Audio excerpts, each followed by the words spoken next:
huge topic. I want to know a little bit here who is a producer here. Can you raise your hand, please? Okay, so you guys wanting to understand songwriting from the perspective of a producer hiring a songwriter or becoming a songwriter, right? Mm-hmm. Yes. Somebody here that already writes songs? 1, 2, 3, 4. Okay. Great. Somebody that, anybody here that writes not for electronic music?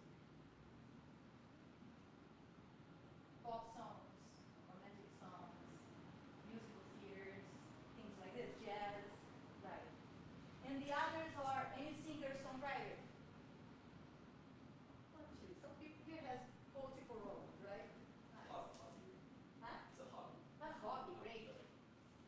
These are the best musicians sometimes.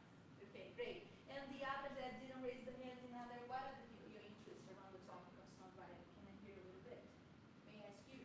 Oh, I raised when I was producer. Producer, okay, yeah. Any other interest? No? There's Cindy again. Yeah, I took trainers. Yes, Nathan, glad to see you here again. Here, She was my teacher, yes. yes, we had our first group here of singer-songwriters, oh, songwriters, not singer-songwriters, of songwriters here, and it was an amazing group. And then that's the thing, that's why I'm asking all this, because we are planning on continuing a series of master classes on the topic of songwriting that might be exploring specific topics. So we are kind of making this survey about which topic of songwriting is missing in our school or in our understanding. And when I was planning this workshop, I was, of course, we all know a million tutorials online and how can I contribute differently to this ocean of information, not of knowledge, but of information online that not necessarily translates something that is the experience of an actual songwriter or has really like a connection to kind of music you're doing, the kind of background that you have, what is like really that makes something work for a person. So bringing a little bit of my background here, just very fast. Okay, so I come from a academic music background. I am a lot of things, a lot of degrees in music. I'm an expert in music education. My PhD is in composition, and one of the processes that I use for composition is songwriting, which means that songwriting is a form of science also, and so we study ways of improving techniques of songwriting, of communicating songwriting, of teaching songwriting. So this is not some random thing that is just by intuition that you just throw out ideas and then hopefully somebody understands you. There is a whole study about this topic, and that's something that I dedicate myself to. So this is my academic side, and then there is my commercial side. I say that is on my artistic side, that I perform as a pianist and a composer and a singer. And I've been in New York for the last 6 years. I am born and raised in Brazil. I studied in Brazil. My whole education was in Brazil, which we have a very, let's say, fertile creativity and everything happening in the streets beside the universities. So I was happy to have this kind of two education at the same time. I didn't know that I was receiving a formal and an informal education, which nowadays makes a huge difference in my process of writing, my process of teaching, my process of learning, because of course we are learning forever. And as a researcher also, that's what we call in the PhD artistic researchers, we are the whole time wanting to expand the boundaries of techniques. I know the tutorials and methods, they are all about putting you all in a box with rules, saying, okay, do it like this, 4 times this, plus 3 spoons of this, plus 2 eggs of this, blah, blah, blah, and we are all making the same kind of music, but there is a lot more to be explored in terms of getting out of these possibilities of patterns, right? And I think that's a lot what I'm bringing here, trying to make us think in different ways, instead of bringing you formulas of form, of how to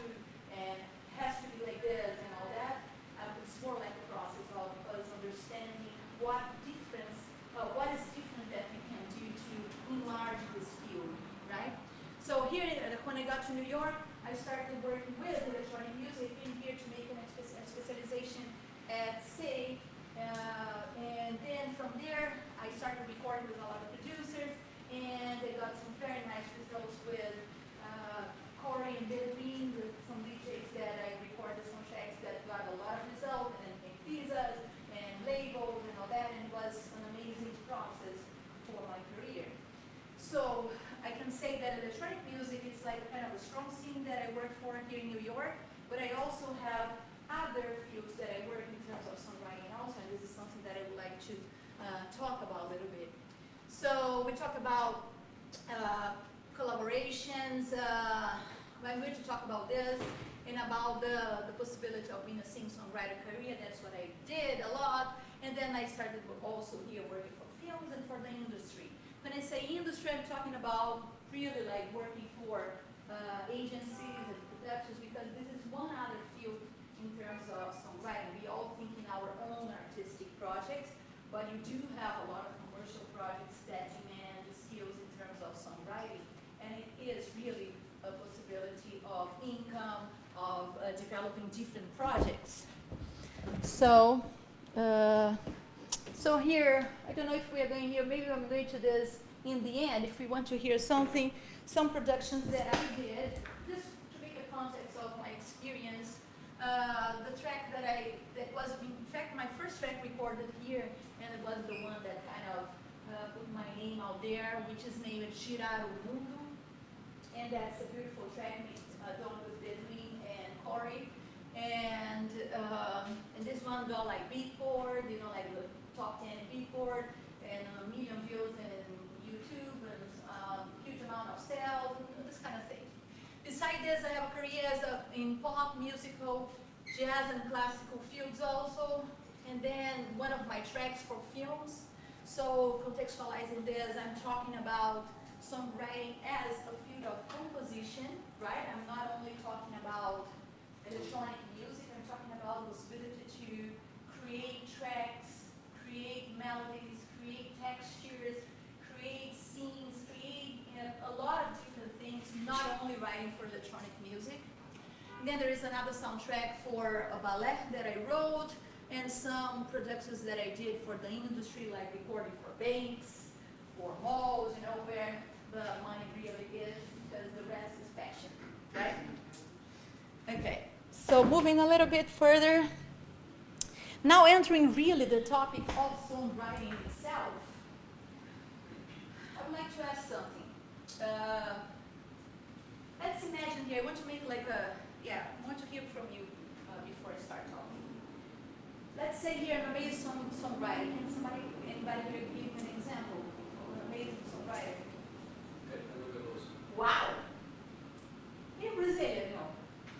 Wow, this guy went like straight to the sword. That's God. That's what it's songwriter. That's God.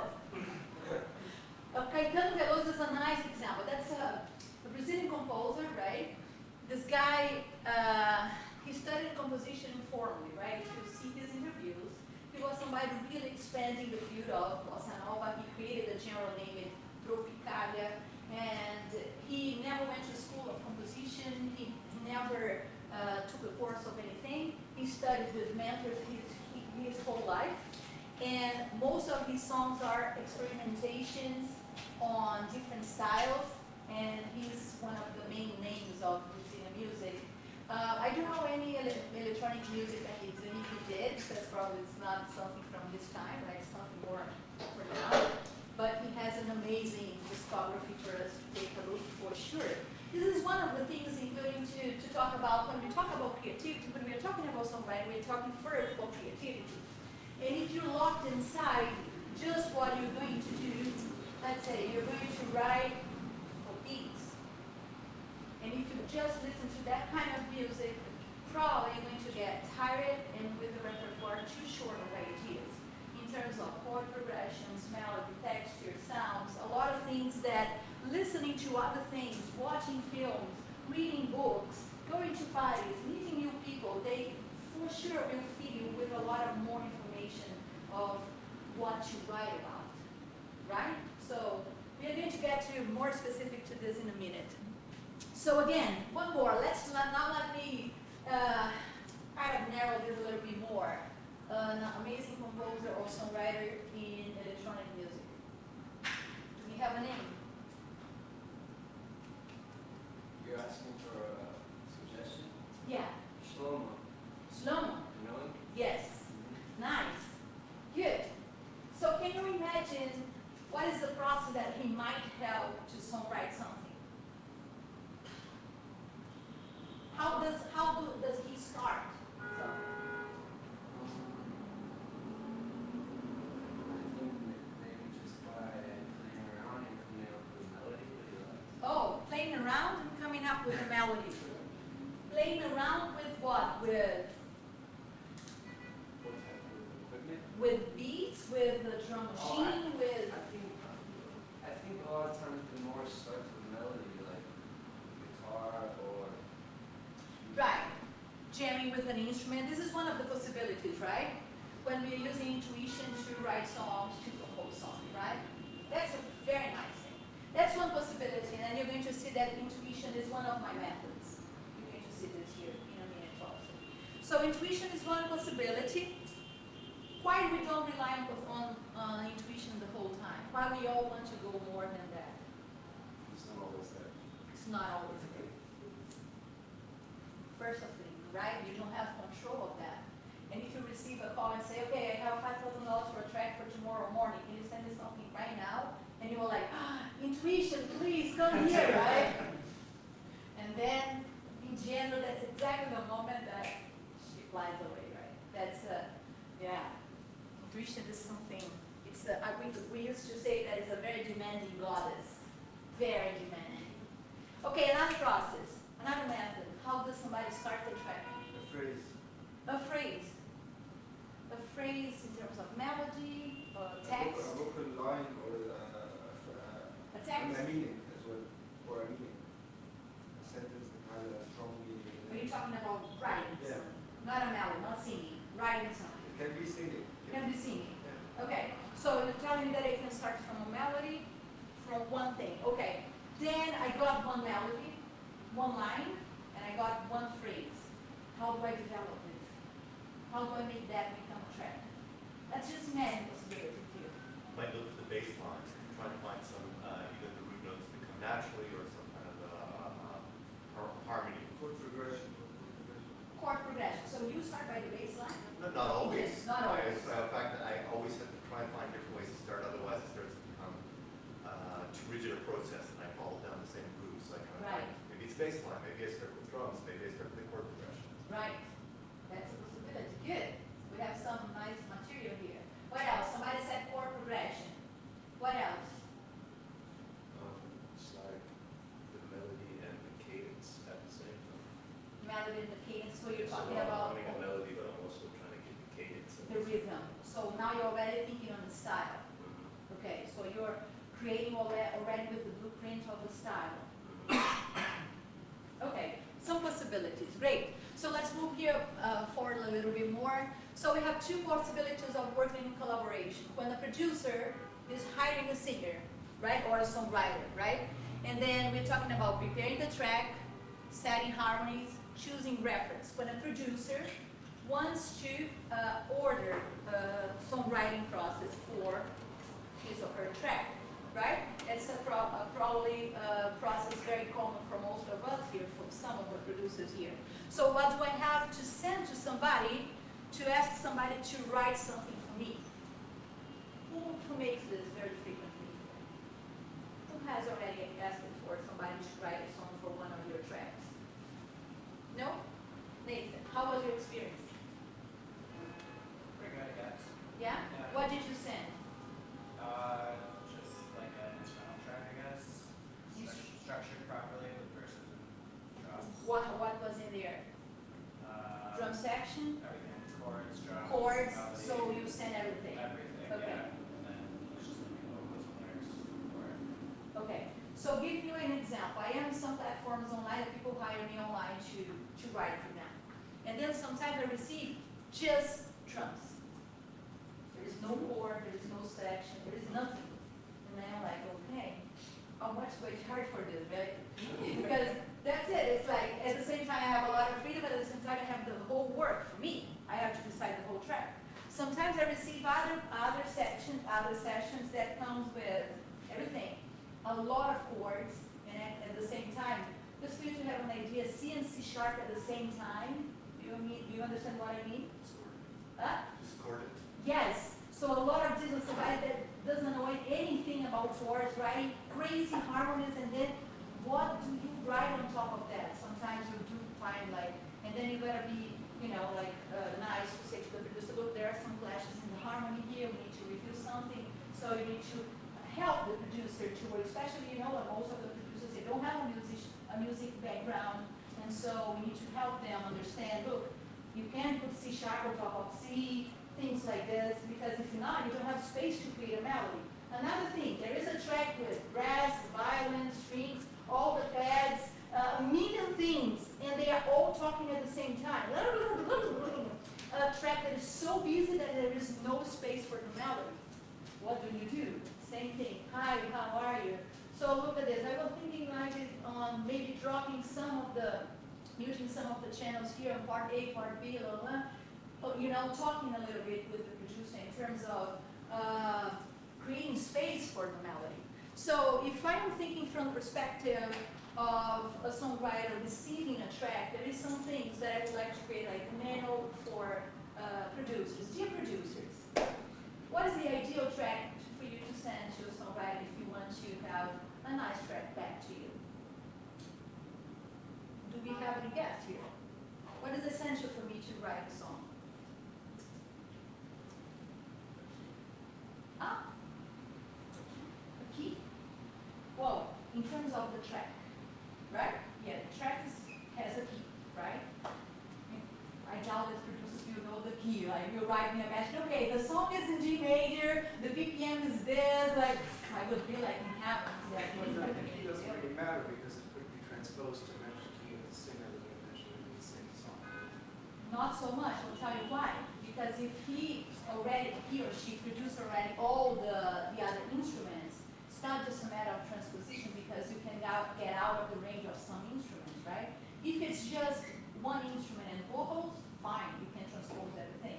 But if it's already a full produced track, that's why sometimes I hear the track and I say, I can't sing on this key, sometimes no. Because transposition doesn't work for all the instruments the same. You can get out of the range of the instrument. But actually the vocals will probably be the most important part Yes. of the song. And if the singer has to stress the voice because he can't sing Yes. around that key, then that might be consideration. Another possibility is if I write something for my range inside that song, right? So this is one of the things that I need to consider when I'm songwriting. Who is going to sing that? Right? This is one of the things that we are going to bring here. But my question is still this. For me as a producer, I want somebody to write for me. What is the best thing to send in terms of information about my track? Chord progression. Okay, I'm sending a chord progression. What else? Which is in that scratch track itself, like the actual, Yeah? What is in there? just a rough idea of what the music's going to be, which may include more or less the construction of the piece. In general, they send the track pretty much done, just for the vocals to come up on top of that. And that's something really, it's interesting you bring this, because electronic music has a structure that is absolutely different from writing pop song. For example, a lot of tutorials, manuals, they give you a formula of verse, pre-chorus, chorus, right? Not for electronic music.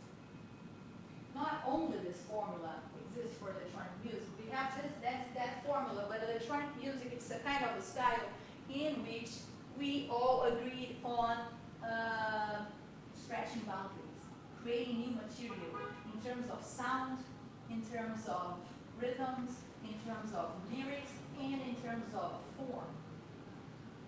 So if I am sending, just a second, let me just close here. So if I'm sending a track that has already sections very clear, which can happen, I'm not saying that we cannot follow the formula of the 3 parts form. I need to communicate ideally, right? I need to communicate to my songwriter, look, on bar number 13, I'm starting my verse 1, and then I want a pre-hook on bar number 18, and then I want a chorus from here to there, repeating twice, and then I'm going to repeat this in verse 2, pre-hook again. I want identical to pre-hook 1, and chorus again. If I know enough elements of songwriting to communicate this clear with my songwriting, right? If I don't know all this that I'm saying, if I am not sure of the form that I want for that song, I need to be clear enough or flexible enough to shorten some sections, to enlarge some sections in order to fit the amount of melody that this person is sending back to you. Right? Are we all aligned with this? What were you going to say? I just wanted to know if you could define your definition of electronic music a little bit more. If you mean specifically electronic dance music, because I come from a very European 1960s avant-garde background. And Right. for me, electronic music is something completely different. Right. But it sounds like you talk mostly about electronic dance music. Well, if you talk more into electronic dance music, we are going more and more into folk music, right? We're talking about exactly this very commercial music that was just like folk music here you see.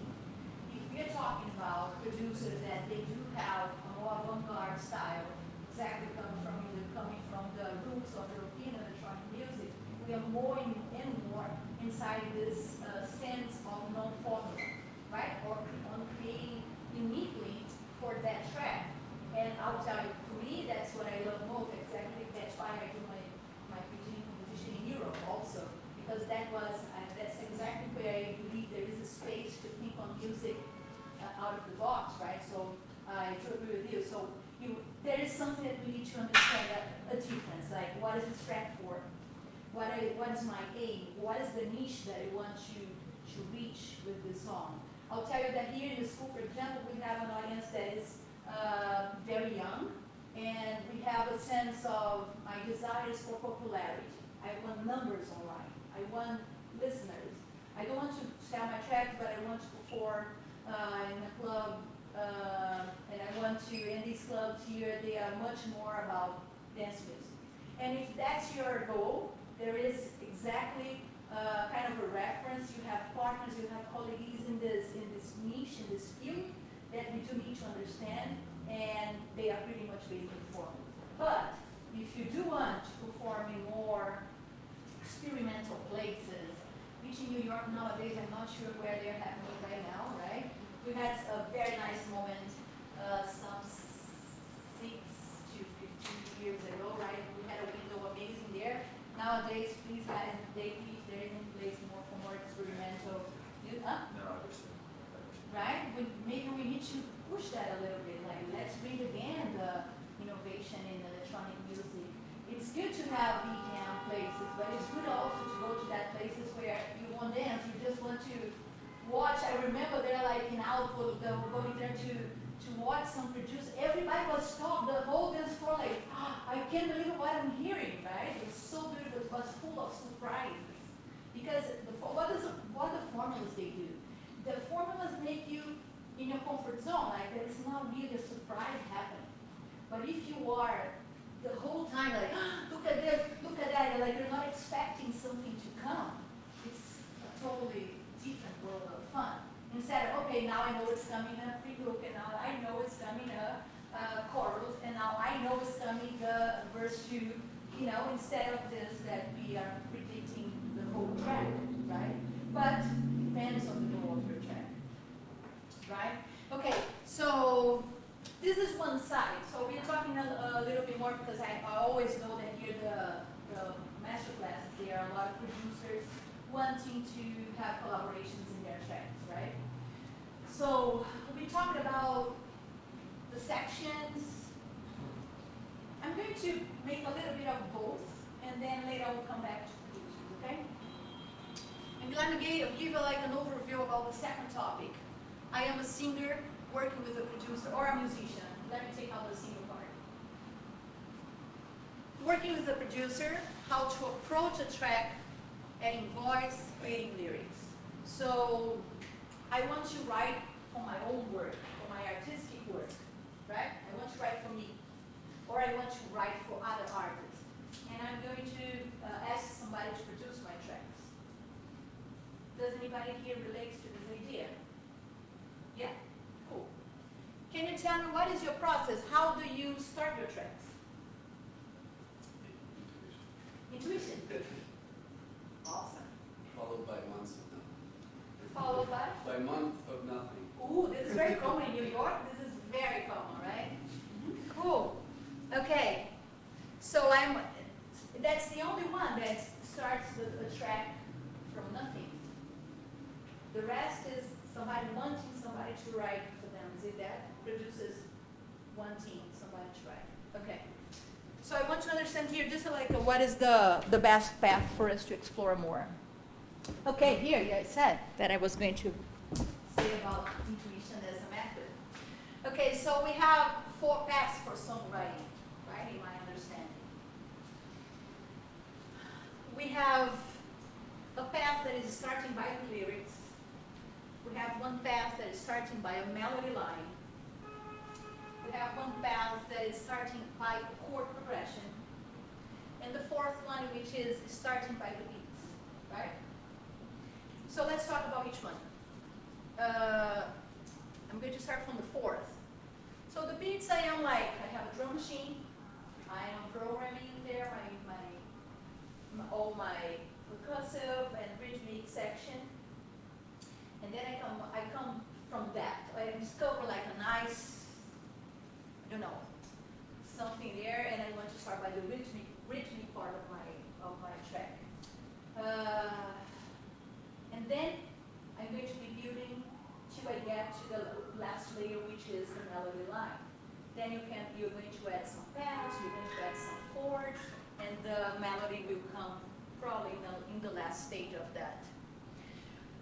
What about starting by a chord progression? Starting by a chord progression, my friend there, can you find something like, I am jamming with my instrument, and then I find a sequence of chords that I like. Look, today I'm kind of giving an overview of what we do in the songwriting course, right? Of course, in 2 hours I'm giving like a general idea of what is true songwriting. Of course, for each topic of this, we spend like kind of 2 classes. I'm talking about 6 hours of exercises, studies, references, listening to things, comparing things, learning to analyze, to understand that. So a chord progression, of course, implies that I know what is chord, right? I can play them or program there, even if it's just on my software, but it implies that I know what is chord. I know a little bit of using my software to create some sections, right? And to create an atmosphere, which can be, for example, done by pads and guitar, or some kind of synthesizers with strings, right? When I say about chord progression, any idea about chord progressions in electronic music? In what sense, and in what sort of standard chord progressions are used? Yeah. Oh, there certainly is a lot of repetition. I wouldn't be able to tell you what the standard, 3 chords are that they go through like that. Right. But there are, you can hear a lot of EDM, and sometimes the worst part about it is that the progressions are always The harm, yeah. Well, so that's a good point. We can work on a whole track of just 1 chord. And I know amazing tracks of 1 chord. We do have a classic style that explores harmony like any other one, which is jazz and classical. So if you want to get ideas for more sophisticated harmonies or more complex harmonies, I do encourage you to listen to things outside the electronic music world. At the same time, if you want to experiment more with harmonic language that they are not so, let's say, conventional, like triads, we can listen a lot to concrete music all the scene of electroacoustic music. Have you guys heard about this? My friend there was talking about European electronic music, and we have a whole scene of electroacoustic productions, which uses noises and ambient sounds and distortions and synthesizing sounds for a track. And then I'm not necessarily talking about chord progression as a sequence of harmonic things, but I can think on a texture that is made of other things that not only chords. In the other side, I have here one example of a track from Bonobo. You guys know Bonobo? Yes. Yes. It's very interesting because his track has 1 million chords. But it's not just, it's a lot of inversions. So there is a way of working on the chords that they kind of work as they are inverting, and then they are transforming into other things. He's not really making a tonal progression like we do in jazz, which is like a 2/5, second dominance, and then, you know, these kind of progressions that are very typical from jazz. Or from pop.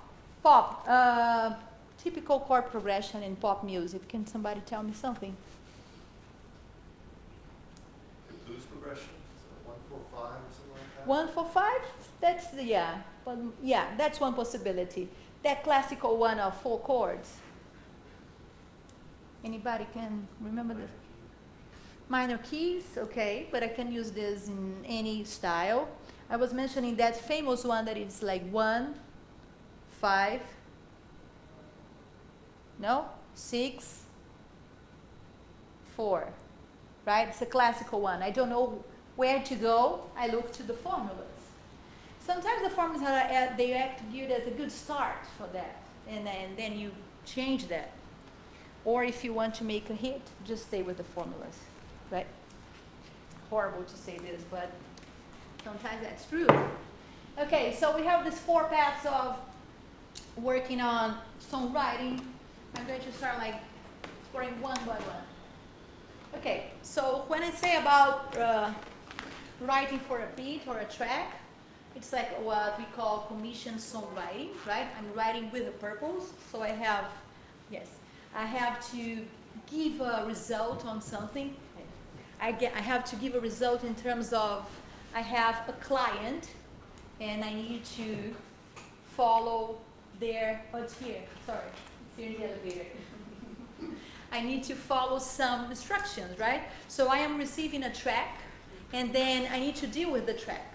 So the first steps that I do is like getting familiar with the beat or working from scratch. So I am like listening to the track 1,000,000 times, and then I need to map the track. Listening to the track many times, finding the sections, that's exactly my method. I map the sections. Well, first of all, I uploaded that imported that to my, I use Logic, imported to Logic, and then now I am marking sections. I already found the key. I found the scale that I'm working. I find the chord progression that the producer gave me, right? Of course, this is a track that has all this. If the track doesn't have all these elements, I need to create some more of them. If the producer doesn't give me a chord progression, I need to create a chord progression. If the producer doesn't give me any element that has a scale, I need to decide that, right? So let's say that I'm receiving something that already have all these choices done by somebody, right? Are we good on this? Okay. Unfortunately, here I'm not going to explain how to find the key, how to find the scale, how to find the chord progression. This is some things that we explore in the whole course. And then I ask the producer, what am I going to write about? I need to have a theme, right? It can totally change the destiny of a track if they tell me something with a different range of emotions or subjects or something. There is something that needs to be decided.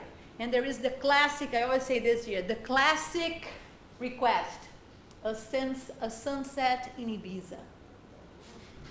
I don't know what people have with that, but it's like almost every producer asks me, write about the sunset in Dubai. And like, what the hell is the only thing that they say? Right. So deciding the theme to write. And in general, I asked the producer to tell me. I was like, okay, tell me you the story. What do you want to hear from that? What do you imagine from that? And in general, they don't know what to say. This is bad. This is really bad. Because like we are having people that they have no idea of what is the song that they are writing for. And then, of course, everything gets kind of vague or lost. If you don't know what you're writing, then your arrangement is loose and your structure is loose because you have no idea of what you're writing about. And then what I do, okay, let's say that we decided the theme, I have the whole structure. Sorry, I have a comment.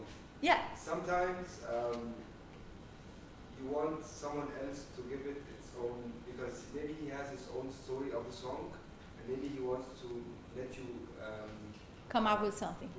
Without guiding you, just to see what you, because if he guides you, Yeah. he might put you in a bad position, in a creativity-wise. Mm-hmm. So maybe he's giving you a chance to explore it and interpret it and come up with something, and then he tell you, I was thinking something else, or...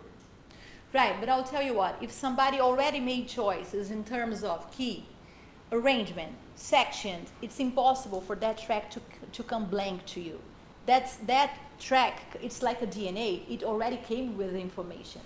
You understand? Of course, I can, but I'll tell you, for a songwriter, it has to be a songwriter that has a little bit more of experience to listen to a whole track produced and say, okay, I'm going to create a story this, because most of the tracks, they already come with a vibe, with an experience, with an environment there. They don't come blank. It's like, unless you, even if you send me just a beat, I can. No, it's not, of course. Yeah, but that's what I'm saying. So most of the people, they are taking decisions, and they don't know towards what, Yeah. and that's scary. Because we are like acting randomly. Oh, sometimes I hear, no, I'm guided by the sound. It sounds good and I just continue. I'm not sure this will work good. Also because, you know, if you're producing one track once in a while, it's fine. But if you're producing an EP with 4 or 5 tracks and you don't have a plan for that, or if you're producing an album of 10 tracks and you also don't have a plan, I don't know, you might be even lost in your production. I have some students, some friends that they produce forever and they release nothing. You know why? These are people that they cannot complete and conclude a track and say, okay, now it's done. Because if not, I don't know where I'm going, right? How do I know if I finished or not? Right? So yeah, I think what you're getting at is that having an arc. I just think sometimes it's great, like I actually do have a story in my head, and it really helps motivate me through the piece and decide what to do next. Sometimes it's more just generally less than a story. Right. Which basically I'm just using, but I'm using a story arc. In other words, I know how the piece is going to go through, and I'm moving through moods. I don't have that narrative story in my head. But you just gave me a script right now. You just said that you know the sequence of moods, what is happening. You have a story there. Maybe you don't have a narrative. Yeah, I was just, yeah, exactly. I was Right. saying the difference, because I really think it's great when you do have an actual narrative, like characters and whatever it's doing. Right. It really helps flesh out things. Sometimes I don't have that. Sometimes it's just abstract, but it does. Right. end up fresh. Right. So both we are talking about the same thing. Knowing what you want doesn't necessarily, for example, I work a lot with non-textual music, just instrumental music. And then that's a different approach about there is not a textual narrative, there's not a story to be saying, right? I am working just with sounds, right? But I do have an intention when I say about knowing where to go, it's like developing. If I am starting, for example, in a climax, and then I decrease and I go back to that climax and I close my track, or if I am starting like little by little, building something and then decreasing, or if I'm going all the way up and finishing the track totally up. These are plans that we do, even to decide, okay, I reached my plan or not. And then if you don't have that plan and you start producing, I'll tell you, most of the producers that I see, including myself, is that we get lost in the middle. And then it's like, I got so tired of this track, and you give up. Who did this before? Who felt like this before? Most of us, we get lost inside the tracks. We don't know how to close that up. We don't know how to develop an idea. We don't know what to comes next. And then, oh, I already did this a million times. I remember in your track, Nathan, like, oh, I redid this track a million times. I don't know what else to do with it. And know what happens? Nothing. I have a cheat. Which? Because sometimes I'll go off into the middle and go, what am I going to do? I'll just go back on the opposite direction. And at least I get to the end, right? I'll basically start where I began. This is what we call mirroring structure, right? You go up and down. That's one, but that's what I'm saying to you. If you're releasing a single, nice. If you're creating an album and you do this in 5 tracks, right? So if we are creating also a legacy, we are all wanting here to create like a name, right? We are wanting to develop something that like stays there. And then that thing is talking about you in 1 year, in 2 years. That's a track that is there. I can come back in my tracks. They're there. I like them or not. They are there. They're talking about me, about my creativity, about my technique, about everything. So if you're doing the whole time like this, I know some producers that they have the same key for every track. I don't know. To listen 5 songs, 6 songs, 7 songs in the same key. And I know why, because they only know 1 scale. I know that. But I think like brave enough, right? Nice, the person is out there like producing, right? I know people that they know a million scales, they produce nothing. And I know people that they have one scale and they produce a lot. That's it, I think that's brave, that's cute. Okay, so let's continue here. Like, let's say that I have everything decided and then I am starting to draft. What is my process, what I like a lot to do? I like to record on the phone while I am playing with my instrument, and then I'm looping my ideas, right? I use some apps for looping, or I am using some of my pedals. I have looping pedals, or on the phone, and then I start just improvising on that, really like playing around with the track. And I do that per section, right? So if we're talking about a track, if the producer told me that he wants a 3 parts form, I improvise per section. If I am just creating something single section, I just play around with the whole track, right? So you gotta decide where you were recording, because let's say that in the middle of the track there is a part where there is a crazy guitar doing a lot of solos.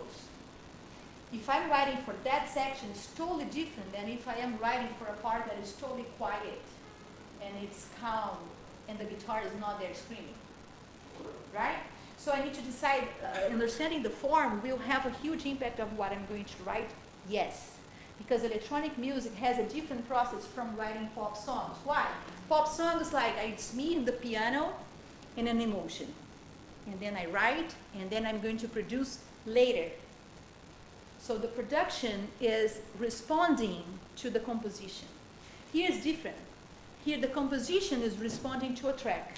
That's the process that we are doing here, right? So that's a different process. So I do need to deal with what was sent to me. That's why I was asking so much. What is the ideal thing for you to send to a songwriter to write for you? Remember that the more elements one track has, let's say, more designed is already the idea for the songwriter. So the songwriter has to be considering more elements in that composition, right?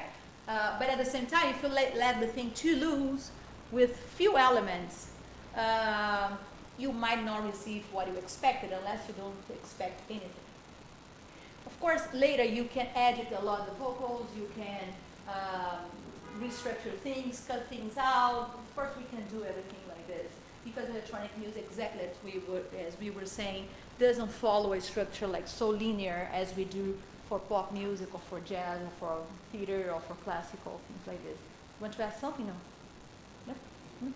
I have something. So if you're a producer or you're a songwriter looking to work on a song like this, one thing is like, how do you find your kind of partner, whether it's the producer or the singer, to collaborate with, and how important is like that person, and like, I guess like, how important is it that you fit together and you complement each other's styles, and how do you determine whether they're worthy of working with you, basically? Totally, that's a very good question. So if you are a producer asking a songwriter to collaborate, we are not good on everything style. This is like period. We need to consider this, right? Somebody amazing doing something might not be amazing doing another thing. So I do think that it's very interesting for you to find somebody that understands your idea. That's why this moment before writing the song, the conversation, the alignment is so important for you to make sure that you're having something that is nice for what you are producing. Unless you're really so open to deal with whatever that you don't have really any requests. That's different. But if you are, for example, asking me, and I do this a lot, I receive sometimes in my profile like a request of a track that I listen to, and I say, I cannot, this is not really my best thing, so I'm not going to work on this track. And then I talk to the producer, and sometimes they want to convince me, and I say, okay, so can you give me some reference? That's why the exchange of references is so important in that moment. What do you have in mind? Oh, I'm looking for something on this style. On the, for example, like recently somebody sent me something that was in the style of Britney Spears. That's not me at all. And look, and I do a lot of voiceover. I am an actress also. I can really fly between different fields. But there are some things that it's not me. So, you know, you can fake so much. So it's really important for you to find a songwriter that is aligned to what you're wanting to produce. At the same time, if you are a songwriter and you want a producer, same thing, right? If you want a guy that is producing reggaeton and you want avant-garde music, we are going to have an issue here, right? We're not talking about the same things. We didn't hear the same tracks before. So we do need to have common background for each track. And I do encourage you to find somebody to work consistently. So let's say, for example, my partnership with Corey Baker from Touch of Class Records, we produce a lot of collections there. And I can see that through the years, our partnership developed so much. Well, first of all, we had a very nice chemistry since the very beginning. Since our first track, we were very connected in a way that it was really flowing, right? It was not, I have opposite experience with other producers. It's not something personal. It's something that sometimes, you know, like, huh? Compatibility, yes. Sometimes even it's in the same field, but you don't feel like I don't communicate well with this person. It doesn't flow, man. Fine. Okay, next, right? So we find another one.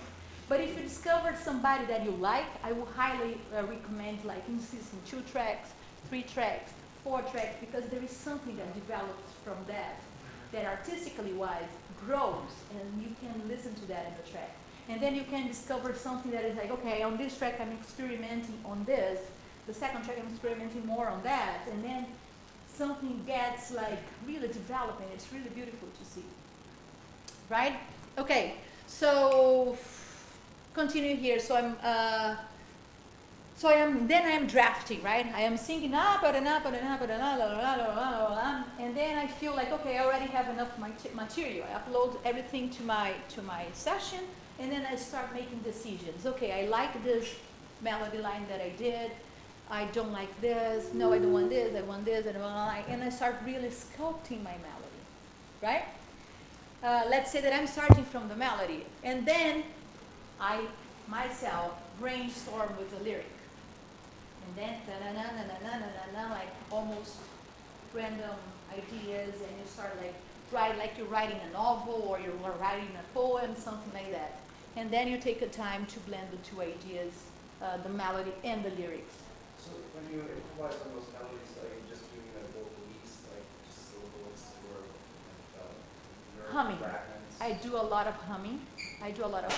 I also like a lot to use the piano. Well, piano is my main instrument to create the melodies, right? I do have some what I call composition warm-ups that remind me of all the sounds of the scale, so I don't get stuck because we all get stuck in 5 notes.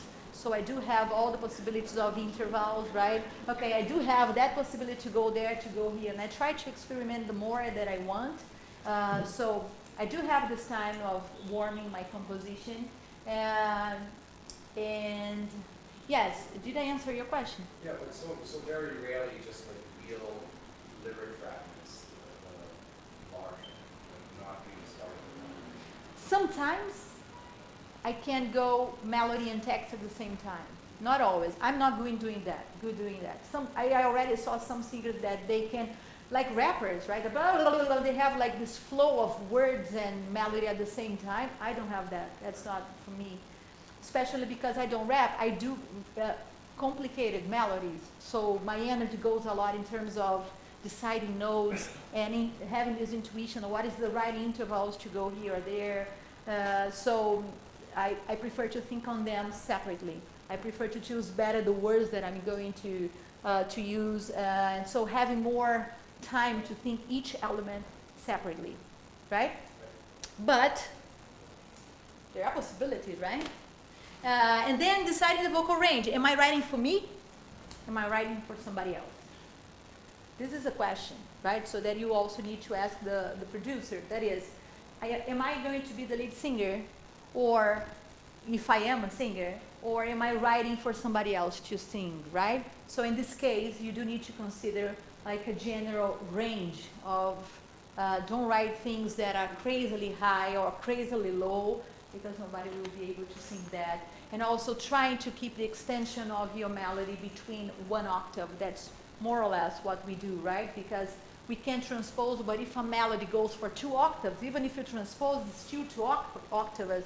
So it doesn't work like this. Okay? Continue a little bit more. Okay, so then let's talk about lyrics writing. So the first step, that's exactly what I did. So in this case here, I'm considering that I'm starting from scratch. Now I don't have a track anymore to write for. I'm writing for my own project. Then, I love the streaming of consciousness, and I do this every day of my life. Almost like a journaling. I open a diary, and I don't put commas, I don't put dots, I don't put anything. It's really a flow, a streaming, a river of ideas.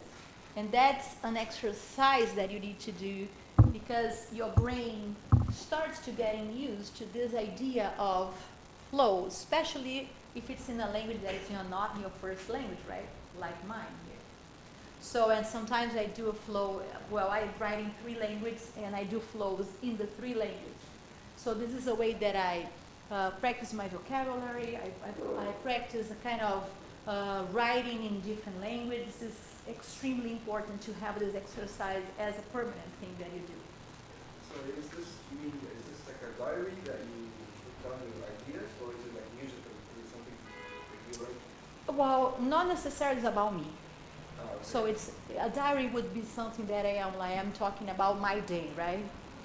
But in this case, no, could be something that I'm so moved by something that I saw online, it's something that I saw, that a friend that is passing for something, can be something. Sometimes I'm developing a concept. Now, like writing a thesis, I read a lot of philosophy. So sometimes I'm developing about, I don't know, the universe. And depends. And this is something that triggers a lot your creativity. A lot, to write nonstop. Okay? Instead of losing time with Facebook, look, I have something very interesting, because I love to be like losing time on Facebook, Instagram, all that. Then I have a timer. I put 15 minutes for social network and 15 minutes of streaming of consciousness. I do this every day. So I read them, all the garbage that is there, and then the last 15 minutes I just let them, all that garbage, sometimes come out, and I let it there. Somebody wants to say something? You saw your hand? No? Okay. So, and then I have this diary, which is what I call my golden box. Is that how you say it? Like my treasure, right? And then there is the day that I decide that I'm going to write a song today. Today I'm going to write a song. Then I need to decide the theme, and then I open my diary. I do this a lot. I love to do that. And then I say, oof, this is nice. Oh, this is nice. And I start making a collage of things, of ideas. And then of course, I start like reading ideas and continuing the story. Sometimes one sentence from one, and I can write the whole thing. Sometimes I combine ideas. Sometimes I'm reading a book that I like, and then I get some ideas from that poem, and I combine with the story that I saw, and something, right? But I do want to decide a theme, and I think it's really important for us to write not about love, right? Because we are every day writing about this. Sorry, your computer's about to run out of battery. Don't say this. How's that possible?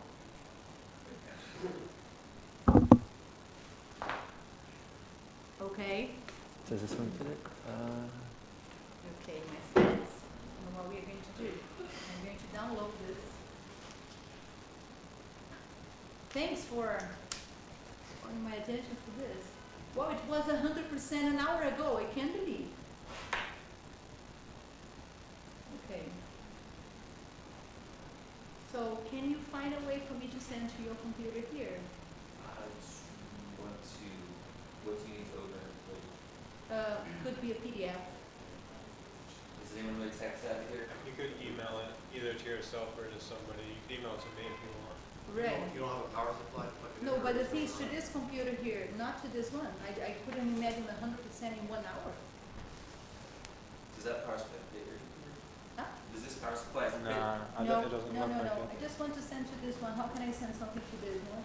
If you do it as like, AirDrop, can you open the AirDrop? oh yeah, window? that's faster. Just have an email, the Gmail account is open on both of them.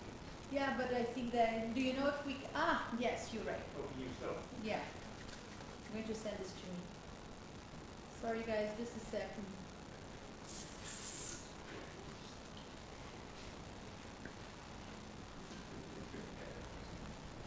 Wow, that was strong.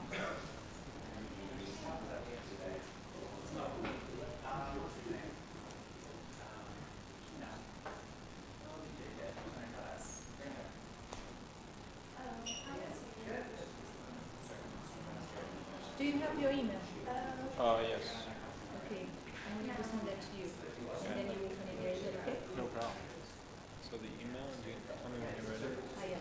Alright, it's TSOL TSOLBEE, B as ball, yep, E ATS, ATS, at soul Gmail. beats, Yeah, T-Soul Beats. yeah, at gmail.com. Yes. Can you open this for me? Okay, so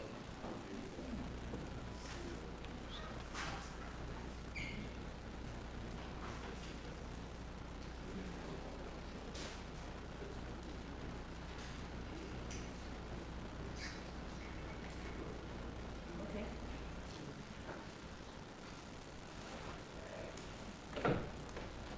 Okay, so while it is opening there, so we were talking about this process of then drafting. Sorry, where did we stop? We were on You were talking about your journaling, golden treasure. and then deciding the theme. And I said, let's try not to write about love the whole time, right? So let me give you some ideas. Bonobo's last album has a title named Migration. And that's interesting because to have an electronic music producer that is deciding about a topic, just like in general pop singer does, and then he's making collections related to that topic. And that thing kind of drives the whole production of the 10 tracks that he did. So he wrote this album while he was touring. He was collecting sound and ideas from the places where he was passing by. He engaged people that he met in these places. So the whole process is engaged with an idea. This is amazing. This is very deep. So when you listen to that, you see a lot of coherence on what the producer is proposing there. At the same time, let's bring another example. Sarah Bareilles, I don't know if you guys know her. Do you know her? No? Sarah Bareilles is a very famous female singer, pop singer. And she just came out with an album talking about the chaos of the world, right? And when I heard it, I said, okay, thank you, right? Everybody writes about the chaos of the world. And then when you listen to the tracks, there's something very interesting on that. There is a sequence of ideas. There is a story being developed from one to another. And then you see really as an artwork, the whole album is an artwork. I'm bringing to another topic, another element. Let's say, let's give another example. Adele, right? 19 and 21. What was she writing about? Do you remember? Yeah, we all know this, no? No? Huh? Heartbreak. Yes, she had the end of a relationship, and she wrote all those songs about the pain that she was feeling, which is a kind of a common topic, right? We all heard something like that. But if you can come up with an idea that is like interesting, right? Discovering something in the world that you can represent in music, that you can describe, that you can interact with, you're already half of the way ahead of a lot of people that is just experimenting on sound. Experimenting on sound is great. That's what I said. It is great. It is. Thank you.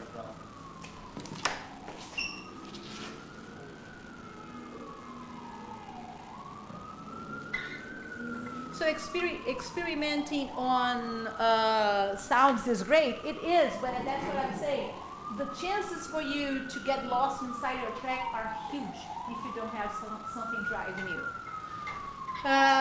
Okay, so if you don't know the theme and you don't have the treasure that I have, my small notebook, you can borrow an idea. For example, open the newspaper, get a post on Facebook, and try to write something about something totally random. So you can borrow, that's what I call borrow an idea. Sometimes it's like a poem. I have tons of poem books at home, and then you can open a poem that you like, or you can write about news in the newspaper. Let's say a catastrophe that is happening somewhere, or I don't know, a crisis that is happening somewhere, or the news of somebody saving somebody's life, or something like this. The fifth topic that I put, like deciding, oh, that's what I said, the fourth, the journal, that is what I said, write every day. On number 10, you get good. I have this number as a magical number for everything that I do. I need to reach 100 elements on everything that I do. So, and then also making decisions about what's your style, what do you like, and then you start like realizing what you're doing, what are you good at, what is your signature of what you're doing. I'm sorry, what's the 100 again? 100 is After like 100 poems or writings? Yeah. You do something? Yeah. Interesting. I have this number magical for anything. In the songwriting course, I was saying that you're going to get really good after your song number 100. Ouch. Or track number 100. Yeah, because look at this. If you are producing one track and releasing that immediately, it means that all your tracks are good. I don't know. I scratch a lot. I start a million things to release one. Well, if we are looking for, of course, for process here, right? I know that nowadays a lot of people, they are just being fast and everything, and the important is to release things or to work forever. There are different methods on working, but I do have, for example, there are a lot of interesting methods online. I don't know if you know about the 30 days commitment or 100 days commitment, that you do the same thing for 100 days or same thing for 30 days. I do like this process in terms of organizing your production, and yeah, it's a kind of a method. Is it still less than 10,000 hours? People think he's doing it. Yes, 10,000 hours, you're right, yeah. 10,000 hours. But you know that now they are saying there is a guy that he proposed about 20 hours, right? You know this? Wow. My students at the university said, I only need 20 hours for this. And I said, okay, stay just today, 20 hours, and tell me how you got after 20 hours, right? Actually sounds like the guy, Tim Ferriss. Yeah, there are a lot of studies of how long we take to get so good on something. Okay, so then talking about your style, and then I have some rules for me, like tell facts, but don't be obvious if you're telling a real story. So experimenting on rhymes, I love rhymes. Regular and irregular, for example, I don't know what I wanted to say that, I don't know, poison, important, and support. There are different ways of interacting with rhymes. And then another thing that I love to work with is the sonority of words. So it's not only rhymes, like the sounds of words, and it comes a lot from the humming that I do in my draft process. So sometimes I'm humming, and that sound reminds me the word that. And that sound reminds me the word that. So not necessarily I'm working with rhymes, but I'm working with the sonority of words. And the other things, like avoid cliches. right? The love of my life, you hurt me, right? You stole in my heart and now you leave me, right? Don't try to avoid John Legend. Oh my goodness, John Legend words is the best nowadays. Everybody's working like writing like John Legend. What is or John Legend or Ed Sheeran? All the composers are writing the same thing. What's going on, right? So I'm almost writing like a manual of prohibited words, like don't use them anymore, please, right? And another thing is like to be provocative, like use questions in your text, right? Not only affirmations, leave things like symbolic, metaphorical, and being really like intriguing somebody to want to continue to the second part of your song, right?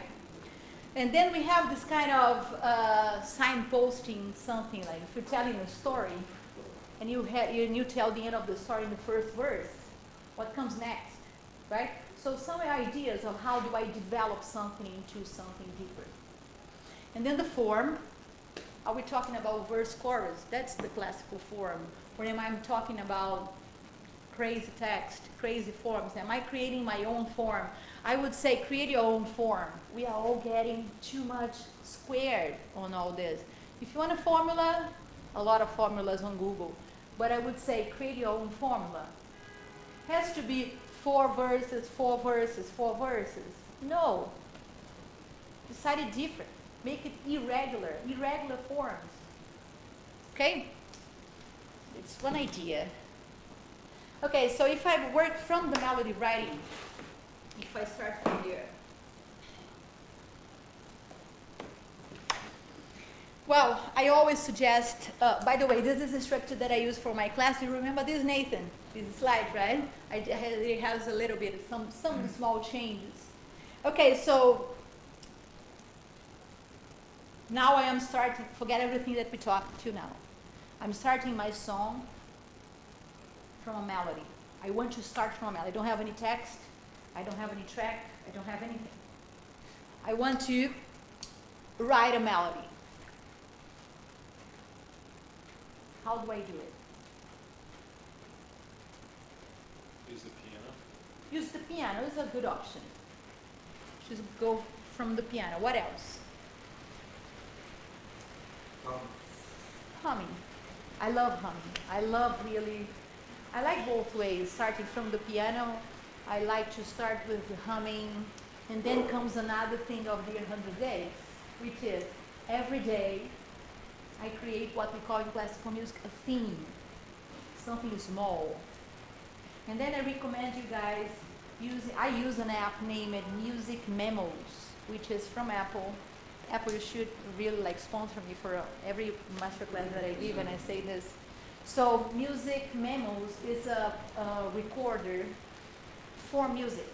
So it kind of labels everything that you do in terms of what it refers to. So it is a beat, it's a riff, it's a melody, it's a text, it's humming. So when you want to write a full track, you'll just go back there, and that's a lot of ideas under that category that you created some months ago. But remember, this is consistency. You need to be consistent. If you do this today, and in 3 months you come back to this, you won't get good. You won't develop that. Our brain is made really of this process of understanding that you are committed to something to help you out, right? To make that thing develop from one day to the other and to the other and to the other, right?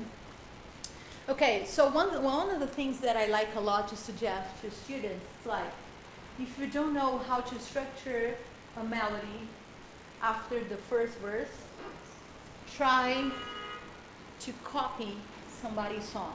So you choose a song that you love, that song, and then we are changing the lyrics. How you say that? Parody or parody? Parody, right? Parody, yes. Try a parody, borrow an idea from the same style. So I'm going to write something, let's say in R&B. You know R&B, right? Destiny Child. And then I get a song from Destiny's Child. I take out the lyrics and I stay with that melody. And I write for that melody. This exercise is amazing. To write for a famous melody. So then you are going to get into the decisions of another composer. Somebody already sculpted that frame, that structure, and then you are just adding a new words for that. You can even like put some crazy words that they have no meaning. You can just experiment with the structure of the melody, right? Second thing that I suggest, playing around with a scale or a chord progression. So that's the point that where I go to the piano, and when you say to somebody, I think it is really unfair to say to somebody, okay, you play around in your instrument. What the hell it means, right? So somebody that doesn't have confidence on doing that, you go in front of the piano and then you have 88 teeth, right, to bite you, right? There's nothing there. There's no guide of what to do next first. And then I always suggest for you to start from a scale. Choose some notes. Choose something that I suggest you to start small. Start with one note. Repeat that one note and then add little by little a second one, a third one, a fourth one.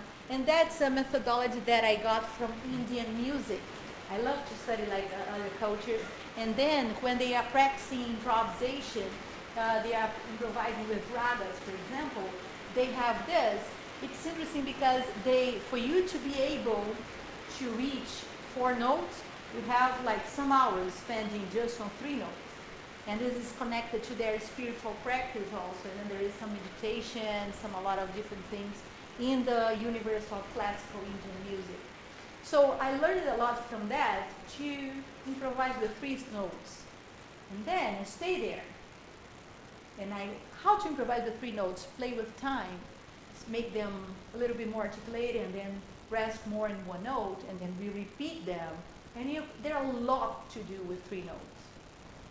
Yeah, I read something about the recent pop music or modern music. There's a lot of use of 1-note melodies, and that makes them very dependent on how the production actually informs the melody. Because if they have a 1-note melody, you essentially just have rhythm and tone that the 1 note is on.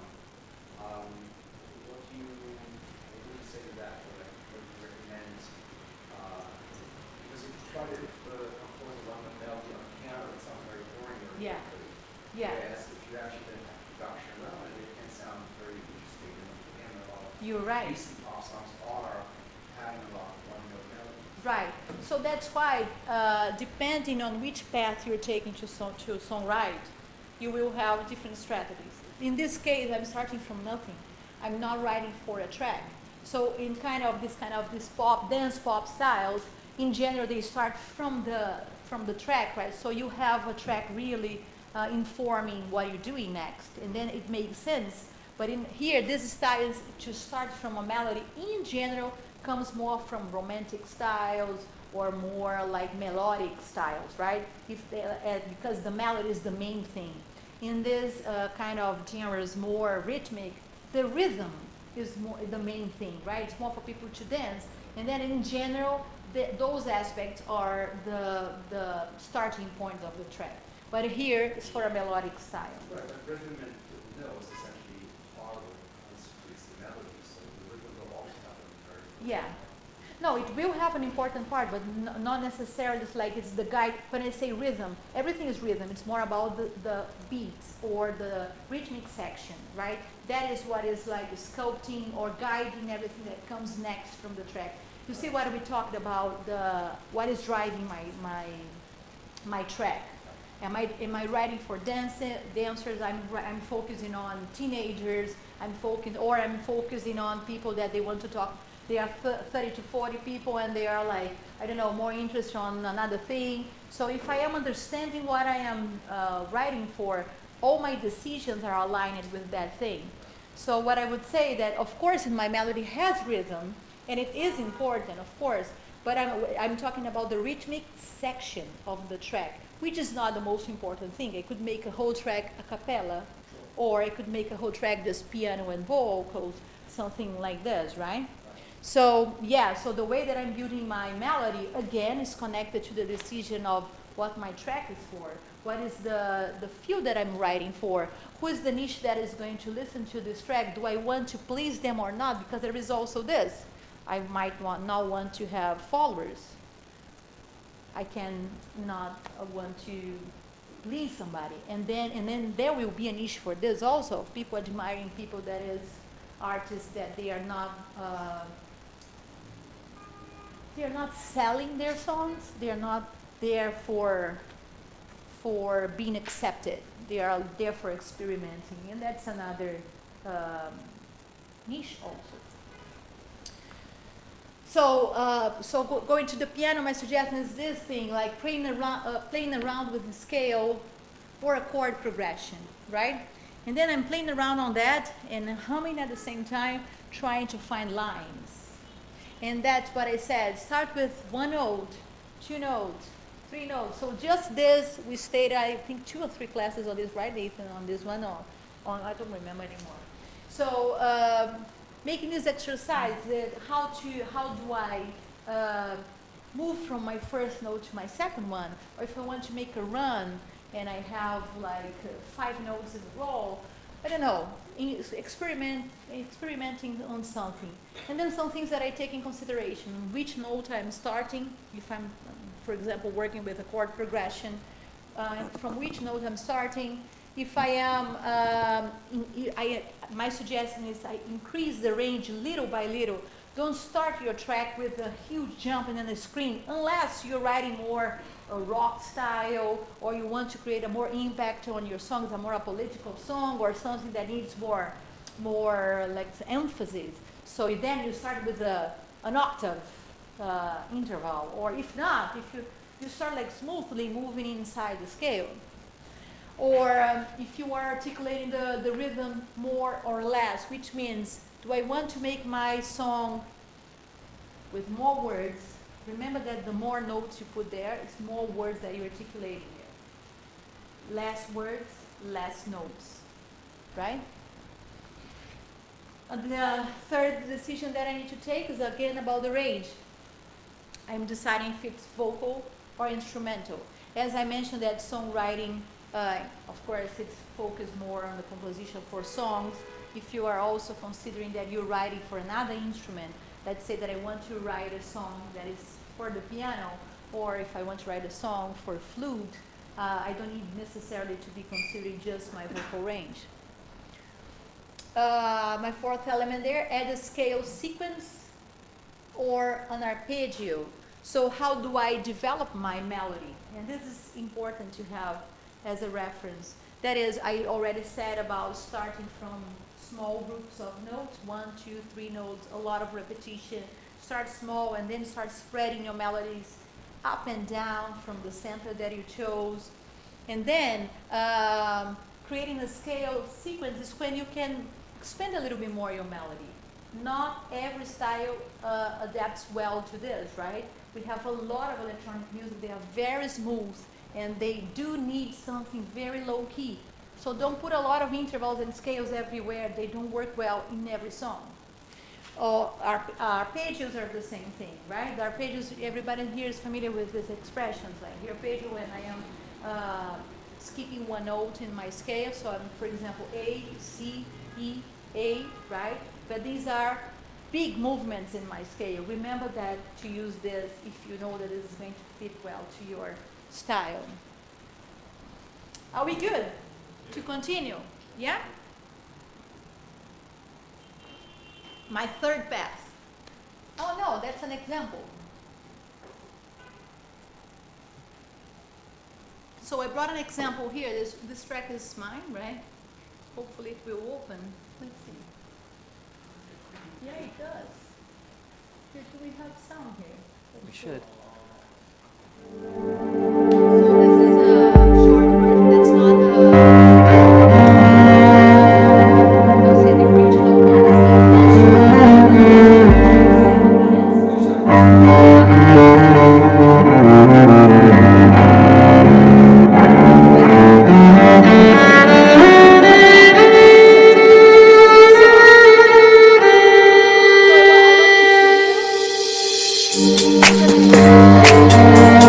the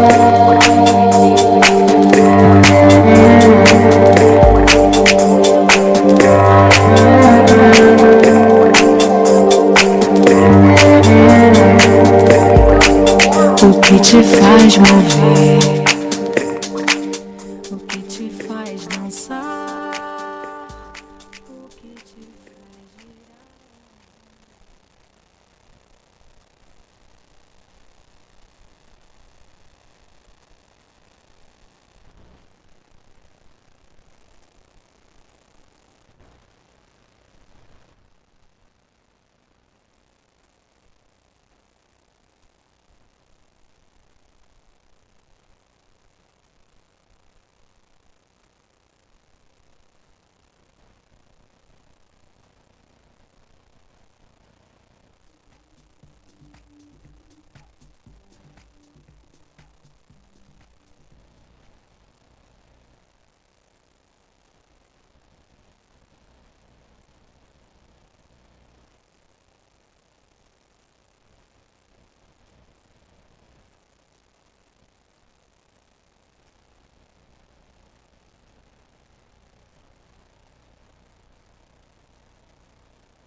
Okay, so for example, an example of electronic music that doesn't need verse and chorus.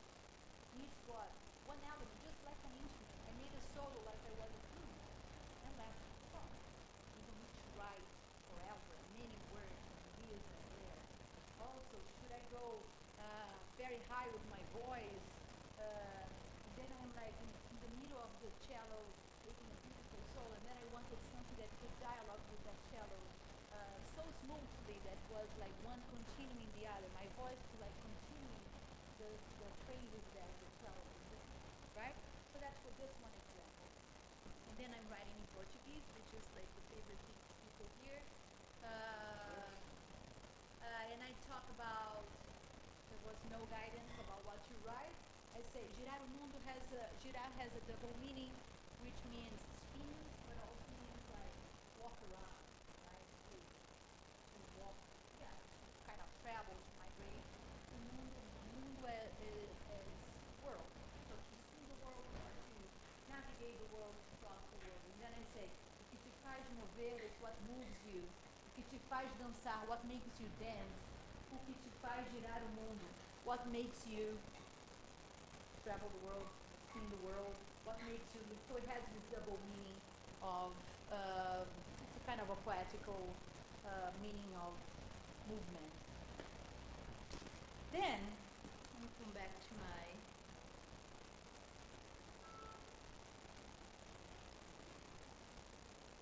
okay. Oh, there is a typo there. It's the vibe of the song. What are the elements that were there? So I have a track that has a cello. There is this kind of Mediterranean vibe. There is kind of a mystery thing. Rami is Egyptian, so a lot of his tracks have this kind of ethnic flavor. So I wanted to make something not sounding like Destiny Child. So the second thing was like that I took in consideration when I was doing that song, that I need to be pulsing with the track, the time signature that they chose, the scale that was there. I wanted to discover that cello is like flowing so many notes. I was like, what is this scale? But that was hard, like to understand all that. What is that? What are the notes that are available for my voice to play with? And then the form, decisions about the form, to decide about this. And I love to do this in electronic music, not to have form, just to have sentences, just to have one text, one line, and not to come with something that is one phrase, two phrases, three phrases, four phrases. No, for our deep house projections. By the way, we are coming with the new album. Now we go for a whole album, probably 10 tracks. This album will be amazing. So follow me on social networks. You're going to see this soon. With the same band, with Bedouin? With Corey, which is Patron Drama. You know Patron Drama? That's Corey Baker. Okay. Yeah. So this album One will drum, be. right? Like a different... Yeah, no, Rami's Bedouin, right? Bedouin is his artistic name, but that's Rami. That was that, Girar o Mundo. And then I continued working with Corey for these last years. And then we are releasing, we made a lot of collections like Buddha Bar, we did Indian Summer 1, 2, 3, 4, 5, 6, a lot of them, and we have a lot of tracks then around the world. And then now we are coming for the first time with 10 tracks, all in the same project, because before they were all or EPs or singles. That's what I said about working consistent with somebody till you get to a point that you feel like, okay, I have an artwork that is like 10 things that they all relate to one another, and I want to release them all together for something, right? That's what is coming now. I'm excited about this. We are producing this for the last 5 years. And just out of curiosity, was that a live cello or something that you guys Was live cello. Oh, okay. Was recorded from instrumentalist. If I'm not wrong, that was in the subway. If I'm not wrong. Yeah, that's a real cello. Okay, so then I bring a track from Bonobo, which is named No Reason. You guys know this track? Excuse me, so on the other track, so what time signature did you end up? The time signature. Well, that track was established for me, right? So when I went there, I had no choice. That was just dialoguing with the cello. But the interesting thing is that the cello has no timing, right? It's free, right? It's totally ad libitum. So they decide, of course, this is a classic for electronic music, right?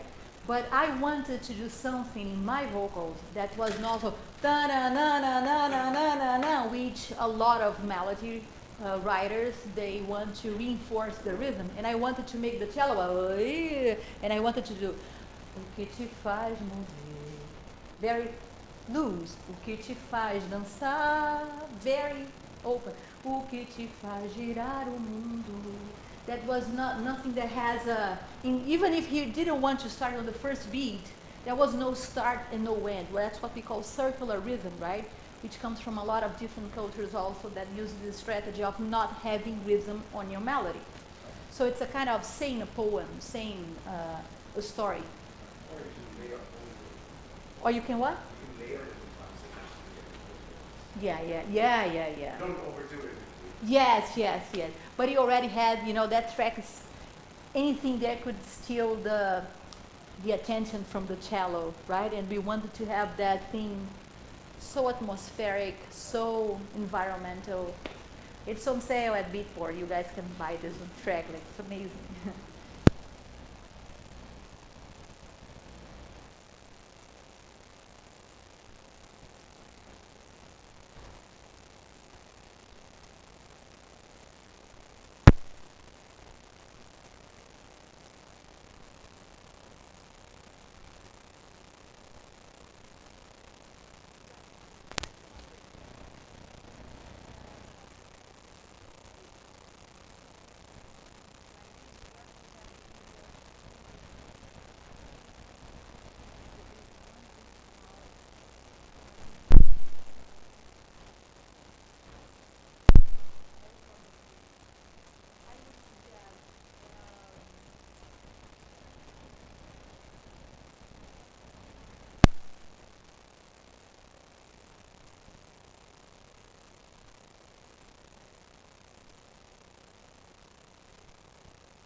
Find friends and people like available for this.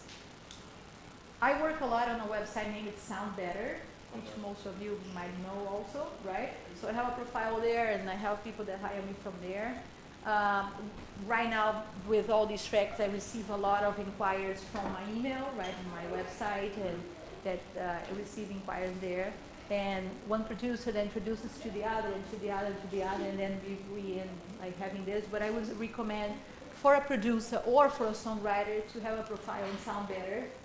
Okay. On these groups on Facebook and social network, yes.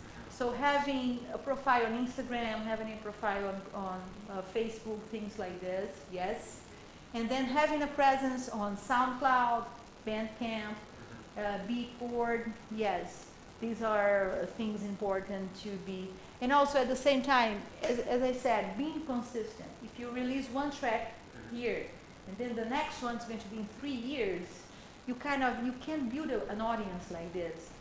You don't build an audience, and you don't build also an exercise for you. So it's hard for you to develop if you're doing and then you're stopping and doing and you're stopping. You got to be consistent, like no matter what happens in your life, you are like at least 5 minutes a day, you know, 5 minutes less on your Facebook search, and 5 minutes of brainstorming, 5 minutes of doing something there, right?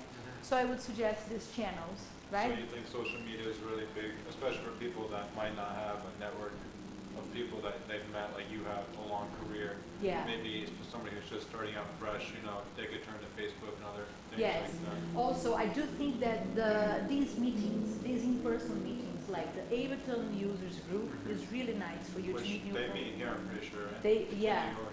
Yeah, yes, of course. They have in all cities of the world. And the New York ones, I think they are here in Yeah, that's what I was 343. saying, Yeah. So I think that these places are nice. Another thing, clubs. If you go to club, and once you get to know one musician, musicians are very easy. Very easy going. So once you know one, you know the whole tribe. Because they will introduce you, and then here and there, go here, go there, and then it's crazy, right? The other thing that I would suggest, there are some conference, if you want really to go deep on studying this, there are some conferences on electronic music that they are really nice. For example, the Loop conference last year was in Los Angeles, before was in Germany. I don't know where it's going to be this year. I think they didn't announce it. Anybody knows about it? About the Loop this year. So Loop is a conference that Ableton promotes every year. It's a week. And it's amazing because like the whole city just for that conference, and then you meet like 700 people that does the same thing as you. So it's amazing. Huh? St. Louis. St. Louis, oh, amazing, it will be the States. Did they say about, are they selling tickets already? I don't know, it's September 12th and 14th. Well, so Ableton, you need to give me a ticket also to see that I'm here, like selling your product also. So what we have is that we have these moments that we get together for studying about music, listening together, and you know, music. We used to say that music is a lifestyle. It's not one thing. It's not one activity. It's something that you incorporate in a way that you the whole time thinking about it, right? Every day you're connected to that. Every day, everything that you do, you see, you walk in the streets, you're listening to something, you're watching this, and like your life is your Spotify. You know, it's something like so deep in terms of the meaning of what you do, right? So yes, good question. No problem. So moving a little bit forward, I want to show here. I don't know if you guys know this website. Name it Chordify. So do you know Chordify? So Chordify is a website that identifies with a lot of errors the harmony of a song, right? So I'm going to open one here. So I'm opening Bonobo's track. And I want to show this. So here on, you put a YouTube link, and it gives you the chords. For you to have an idea, these are the chords. Oh, sorry. These are the chords from this Bonobo's track. A lot of chords, right? A lot of chords.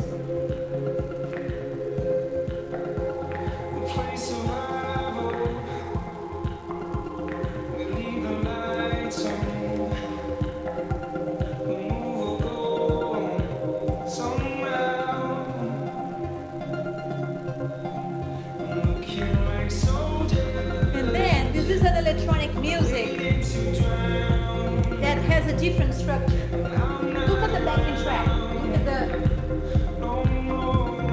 we could analyze that and say, what are the elements that we have? Do we have something melodic there? No, we have an arpeggiator, and there is nothing else beside the voice. And the vocals are the main element of this track.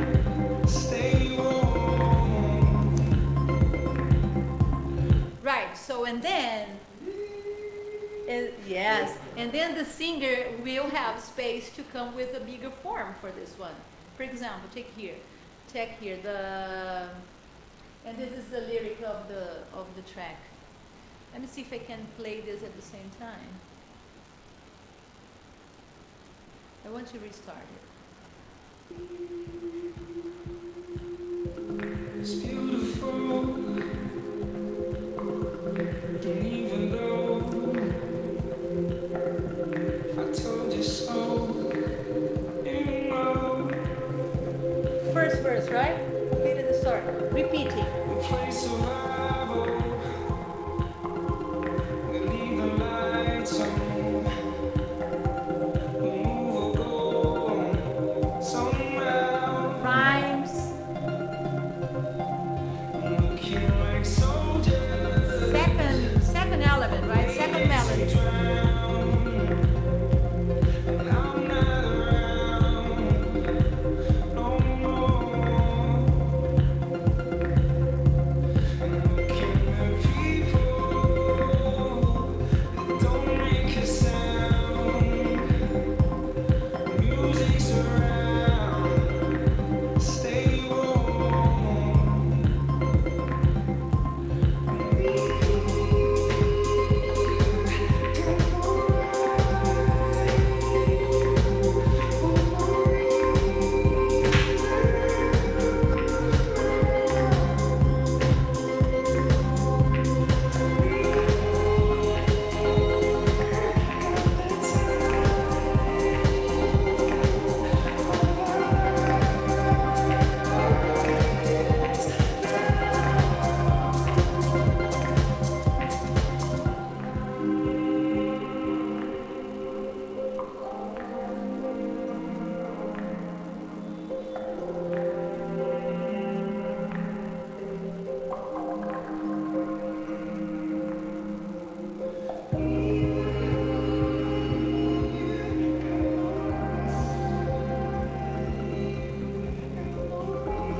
So you notice restarting the melody, right?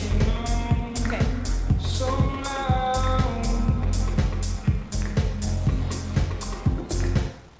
Okay, so look what we have here. So we could talk a million things about this track, to learn with track, to learn about analyzing examples of other composers. So what we have here, what is the main element of this track? You guys can tell me. Who is the lyric? What? The vocal. The vocal, right? The vocal, the lyrics, the text. Probably the song started by melody and lyrics. Didn't start by the beats. I'm almost sure about that, right? I can say it totally because I didn't write this one. So this is the main element. It's different from you receiving a track that is done, and then I need to add something to that.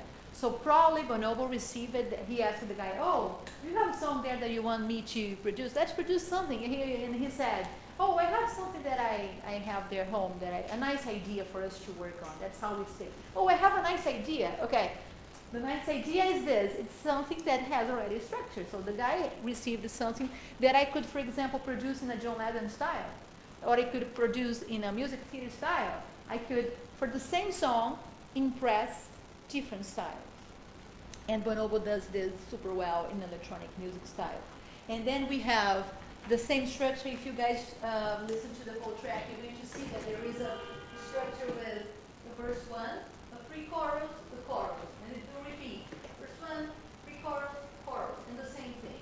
So this is a symmetric form with all in the same size of verses, and I have rhymes.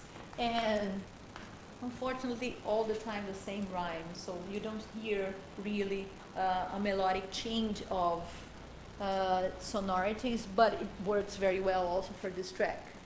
And then in between these restarts, there is a bridge section with other elements where the hummings that probably the singer did in the studio were already used, or were also used to produce the track.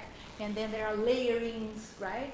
Different vocals, creating this kind of textures of voices, and has this nice result. So again, I have a typo there. The vibe of the song, again, what are the elements that make part of the song? And the theme, that's what I said.